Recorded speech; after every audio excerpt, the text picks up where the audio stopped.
આ કંપનીનો આઈપીઓ તમે એક જ ડીમેટ એકાઉન્ટમાંથી 2 વખત ભરી શકો છો. ક્યારે? જ્યારે તમારા ડીમેટ એકાઉન્ટની અંદર એચડીએફસી બેંકનો એક પણ શેર જો ડિલિવરીમાં પડેલો હોય ત્યારે.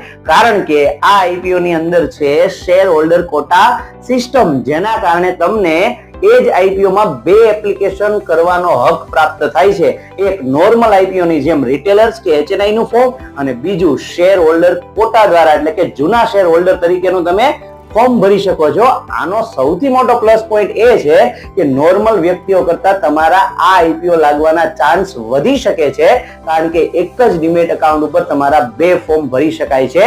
એટલા માટે મોકલી દો એવા વ્યક્તિઓને કે જેની પાસે એચડીએફસી ના શેર પણ હોય પણ એને આ વાતનો ખ્યાલ ન હોય કે અમે તો એચડીએફસી ફાઇનાન્શિયલ સર્વિસીસ લિમિટેડ નો આઈપીઓ 2 વખત ભરી શકીએ છીએ. આઈપીઓ લાગવાના ચાન્સ વધી શકે છે. Thank you.